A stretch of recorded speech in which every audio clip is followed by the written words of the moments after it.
You okay, Paul? Oh, boy. Need help? No. Let me take this down.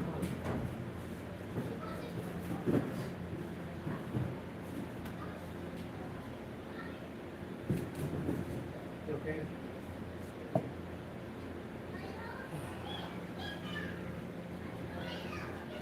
Okay. I'll see you guys. You okay, Paul? Yes. All right. Just clumsy, that's all. Oh, it's my fault actually, leaving that box there. My wife put it at the door. So, good morning.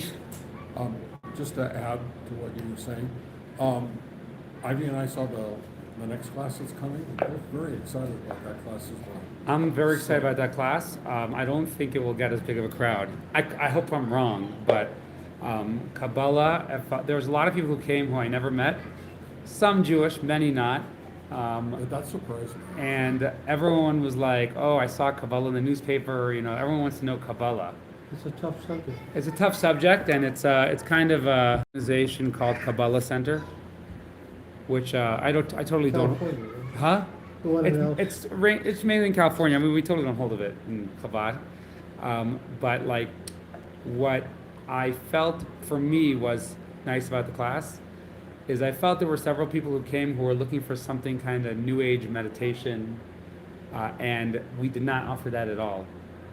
But the people were nevertheless happy, which was good. The next class, I'm really excited for it. It's gonna apparently I don't know, they don't give it to me until like everything is extremely heavily guarded. So I didn't read it yet. Apparently it's gonna have a lot of multimedia videos and stuff like that. It is I will like it because if you read the Rebbe's letters about if you're supposed to go to a doctor, what type of doctor you're supposed to go to, whatever it is, there's thousands of letters. So even if you're reading the letters, it's hard to get clarity on there's the advice, but then there's like, okay, this person wrote to the Rebbe because he had a heart attack and he wanted to know should he go back to the workforce. Well, it depends how old he is and all these different things. So when you're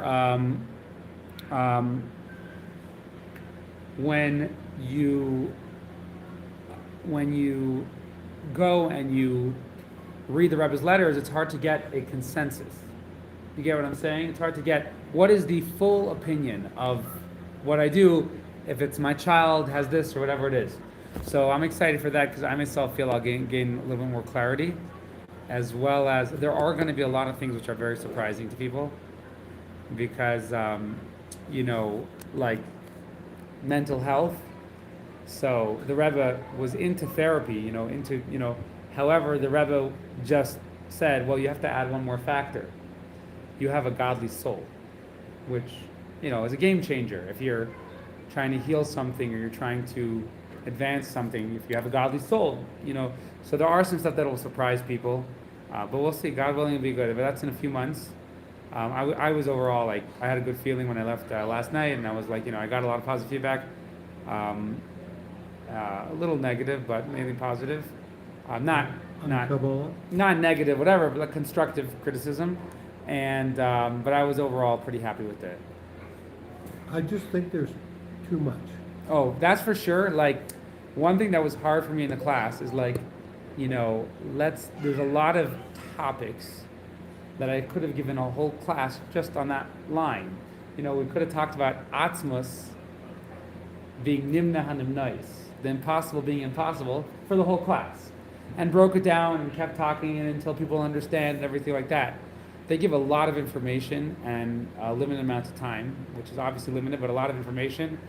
So that is the disadvantage. And I've had that complaint about JLI before, where their style is a lot of times they'll introduce a topic to explain another topic. But the topic they introduced to explain another topic is a topic on its own, So I remember the first course, it was that I gave, in Prescott maybe 8 years ago. It was trying to say basically how to overcome challenges. So there's a midah, one of the 10 spheros is called Netzach, victory. And it was trying to introduce that.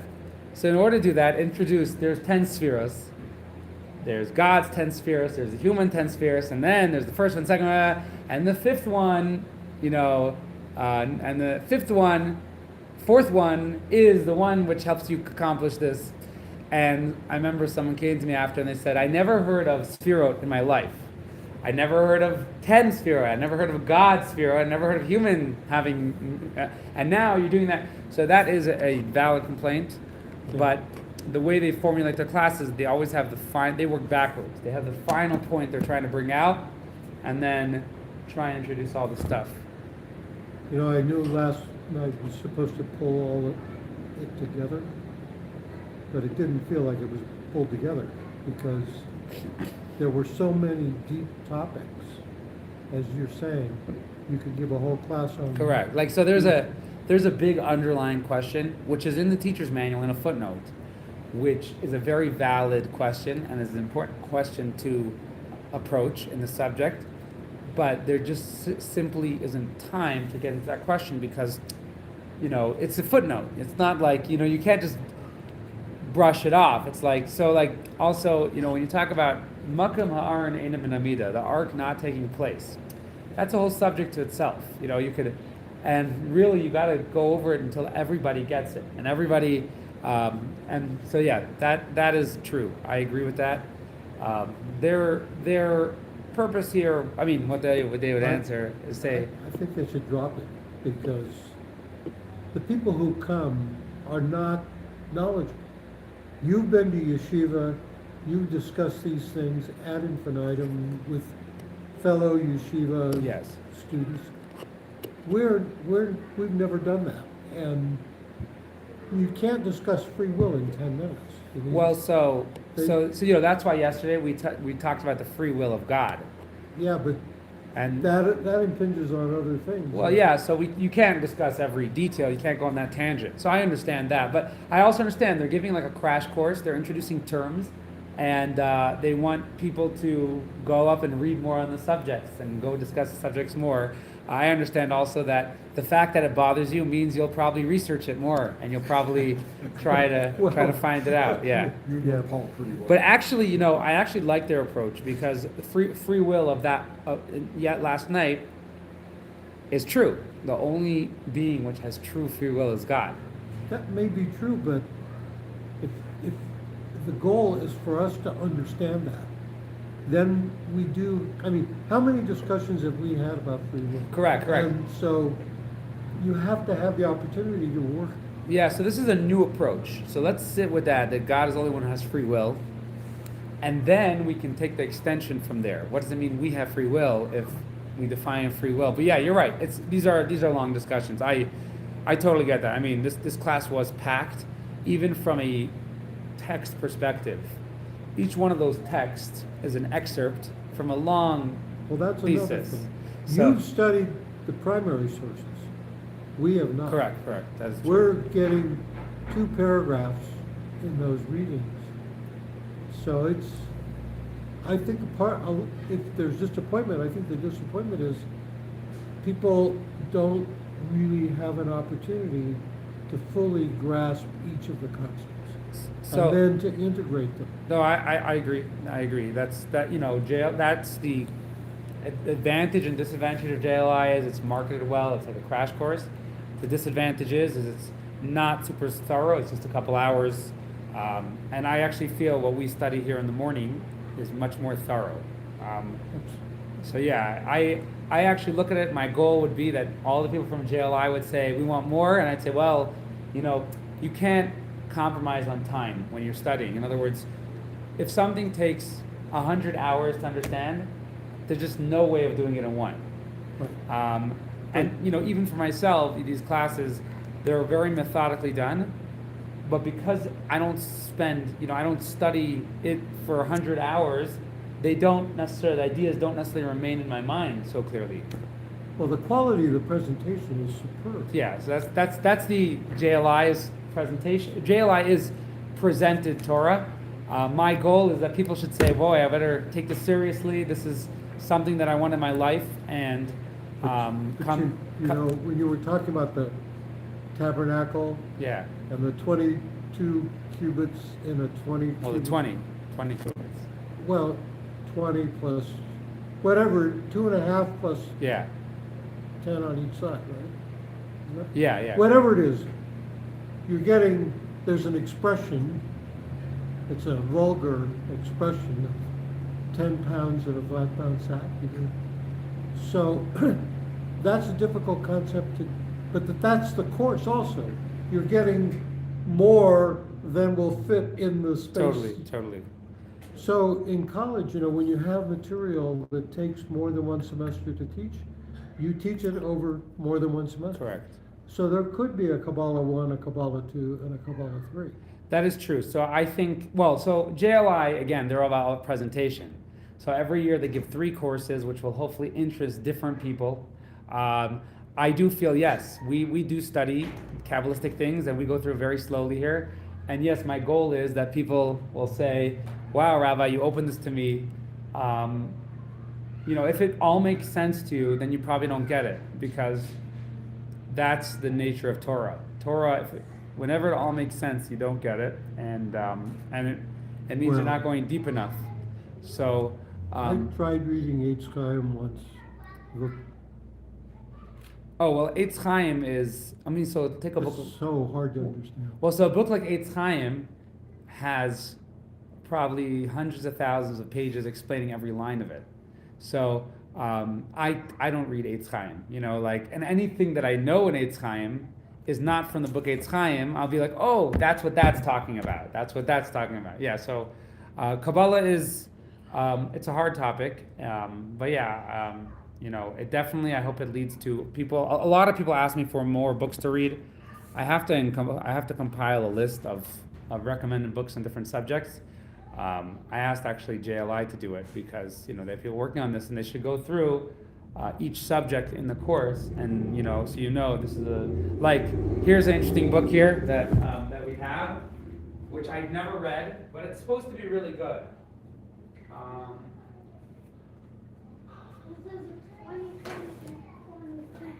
This is called The 10 Keys. I'm sorry, I'm 10 sorry. Keys. The 10 Keys for Understanding Human Nature. So this is a book about the 10 Sefirot. Oh, really? A book about the 10 Sefirot, and it's written by a guy. My understanding of it is he's trying to put it in psychology terms. I never read it, but when I was younger, and even in yeshiva, they'd be like, oh, well, I can't understand what the 10 Sefirot are. They'd be like, oh, try this book. But anyways, let's study some Rambam. So this is a law that we alluded to several times. 21. Yeah. Whatever the lady finds, chapter 21, whatever the lady finds and her work belongs to her husband. Right? A wife's stuff belongs to her husband, but it's all according to the custom of the place.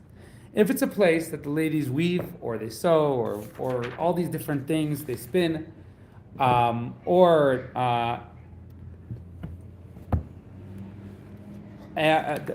do all those things, and if women do those jobs, you can only force her to spin wool, because flax hurts your mouth and your eyes, and this is a job that women are experts in doing, as it says in the Torah. So you can force your wife to work. However, it all goes by the custom of the place. If you want her to bring income in, all goes by the custom of the place. If it's depending on what women do. If she pushes herself and she works more than her hours or more than she's able to do, the extras go to the husband.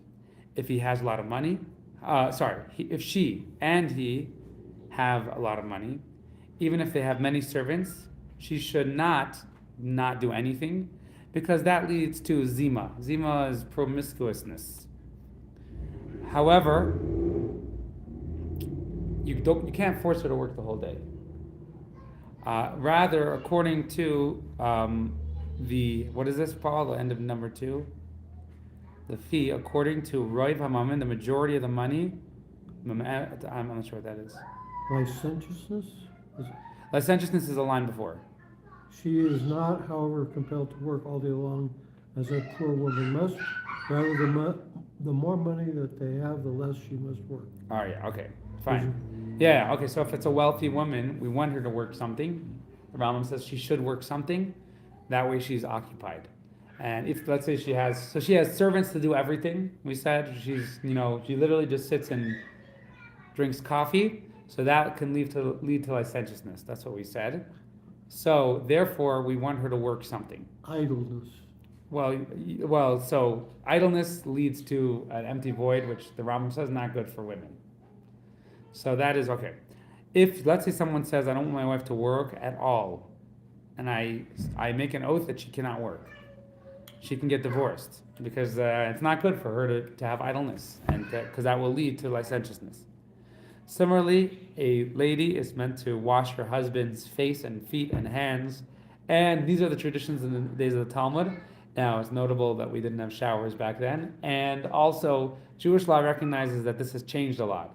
But she washes her husband's face and hands and feet, and she makes him a cup, and she makes his bed, and she works in front of, she serves him, for example, to give him water, give it and take it, etc. But she doesn't do it in front of her father or in front of her son. These things she does herself. Even if she has many servants, she should do these things herself.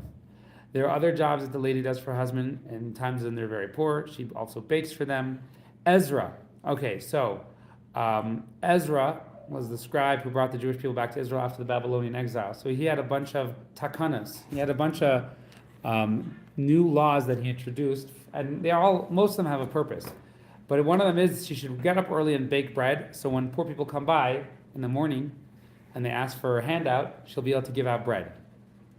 And she should cook things and launder, feed the kids, give food to the animals, however, not in front of the farm animals. So, back then it was pretty important that you had an animal to provide milk, right? So there was like the farm animals and the home animals. And she should grind. What she should grind? She should sit at the mill and watch the flour and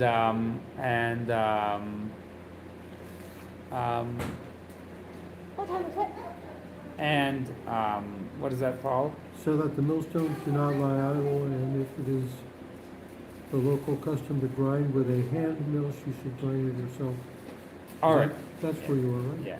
Grind with an animal that turns the millstones. Yeah. So when do we say this? This is with poor people. But if you have a servant, or you have enough money or objects to afford a servant, or she has one, or he has one servant, or they have enough money to buy one servant, she doesn't do these things, the servant does it. If they have two servants, or enough to afford two servants, or he has two servants, or they could afford it, she doesn't cook and she doesn't feed the baby, she gives it to her servant.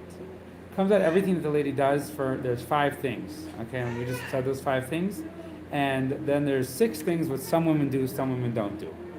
By the way, this chapter here is sometimes not, like feminists don't necessarily like this chapter, but this is the way the tradition was back then.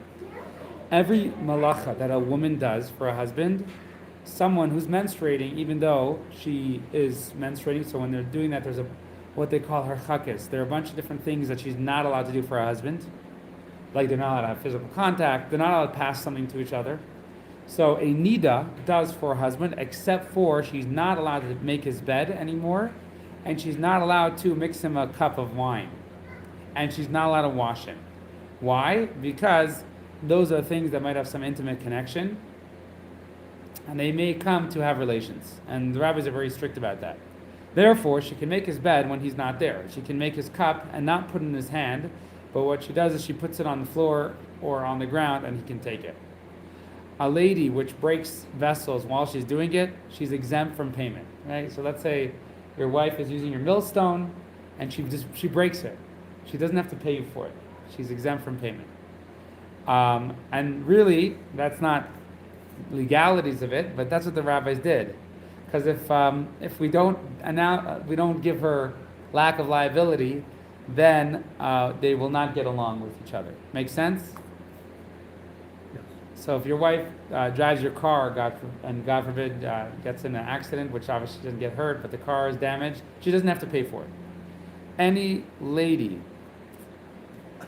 That's never happening. Any lady, it's a really funny thing. It just reminds me. So I ordered a new car menorah, will come soon because I had the one that you have, but mine always breaks. So they made a new one that doesn't break, which I'll show you this year. Well, truth is I want to try it out because it's the cheapest one. Car menorah is about $400 now, so I got the cheapest one. But if it works well, that's great. They have a new model. Okay.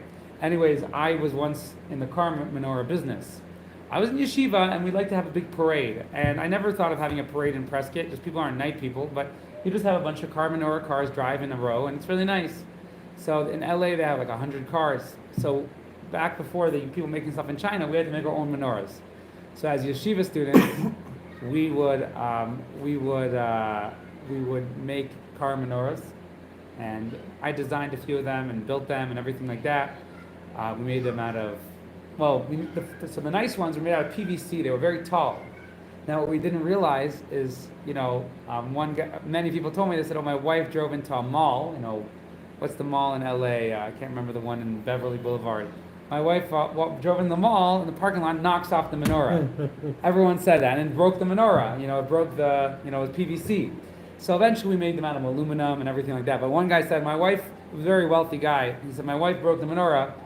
She also crashed the car, totaled the car. But I just want to say the menorahs don't work, So anyways, his wife was fine, just, the car was, whatever was a Lexus something. So I have a question for you. Yeah. We were talking about this because we have a menorah for our window Yeah. and for the car. And Nancy is worried about it. About anti-Semites. I understand that. So should I? I'll just tell you generally the Chabad opinion this year. There have been several cities that have denied allowing a menorah in their city as a result. One of my friends, the rabbi who was in Havasu City, they gave him the Reform Temple there. He's the rabbi there. The Reform Temple dissolved, so he put a menorah out front, and he said to all the people who are worried about anti-Semites, he said, if I don't put the menorah up because of anti-Semites, then I will have done what they intended in the first place. They won. He said, so if I did it and it breaks, at least I'm standing up for it. I don't think my personal opinion is I'm grateful. We're doing our charity today. So a lot of people are trying to evoke, a lot of Chabads are trying to evoke Israel in their charity, say like, you're protecting pride in this town, which is standing up for Israel by donating to Chabad, which is true. But I told Bracha, I said, I don't really have that here because people here are already very pro-Israel. I don't have, even in every college in Arizona, they have, Palestinian, we don't have that here as much. So I personally don't feel it's something to be worried about. And I do feel, yes, if someone doesn't do it, it is kind of giving to anti-Semites. But I personally don't have a problem sleeping in general. If someone has a problem sleeping, sleep is important. That's what I feel. I like putting the menorah on my car because I get actually so much positive, and especially this year, everyone honking their car and everyone saying thank you for doing that and standing up for Judaism. But if you're in Oakland and you put a menorah on your car, it might get vandalized. I don't know. Oakland. Yeah. Did you see the city council of Oakland? That's why I mentioned Oakland. That's why I mentioned Oakland. Well, it's a digression. but Yeah. There was a resolution put forward on the city council of Oakland to condemn Hamas and support Israel and so on. So they have people, it turned out to be extremely controversial. So there's a video clip floating around the internet of citizens coming to the microphone. And the things that they're saying are unbelievable. One person said, well, the IDF did all of the atrocities, not Hamas. And the whole thing was staged by Israel. And I can't remember. Well, so I saw the video also, the rabbi giving his speech, at the, ultimately, yeah. I personally don't think it's an issue, especially in Prescott, but I think it's important for everyone to understand that it's a good thing to do, and also understand that if you can't sleep at night, then, maybe you have to kind of surrender it. But I'm not worried. I think I agree with that rabbi. Now, several times our menorah blew over at the square. Maybe it was knocked over. There's no camera there. A lot of rabbis are putting cameras on the menorahs. this year. I personally, um, whenever it gets blown over, which the first time it happened at that corner there, somebody called me up and said, I think there's anti-Semitism here at 6 in the morning, and then the city said, no, no, no, it's the wind. It's definitely the wind. So you have to play your cards right when there's something that you suspect to be anti-Semitism. You have to play your cards right to make a big deal. I think she's mainly worried about the menorah that we put in the window at the front of the house. Someone will throw a rock through a window or something like that. And so it's hard for me to go against my wife. Yeah. So again, if she's gonna lose sleep over it, I didn't, then- I mean, I just accepted what she said because her feelings are her feelings. Yeah. Even if I don't necessarily agree with it, but No, I'm 100%. not gonna persuade her. Well, it's not a mitzvah to put a menorah in your window. It's not a mitzvah. It's a nice thing, and it's an interesting thing because there was a whole discussion. There's some movement, not run by Chabad, that every person in America should light a menorah, Jewish and not Jewish, in order that Jews shouldn't feel scared to do it. I was thinking a lot about it because there's some technicalities about that, But yeah, let's just see one more law here, and then Okay, let's sorry about that. let's see one more law, study some mimer, and then we'll get to okay. Any lady which does not do the job she needs to do, you can force her even with a stick, right? So you can, I guess, hit your wife. I guess the Rambam says there. If she says she's not going to do it, and she says, if he says she didn't do it, and she said that she's not refusing. Then they put her between her or neighbors, and this is something that every judge needs to deal with. Now, I just want to say the Rambam does not condone hitting. In fact, elsewhere he says, later on he says that it should be more of a symbolic thing, but yeah, it's obviously our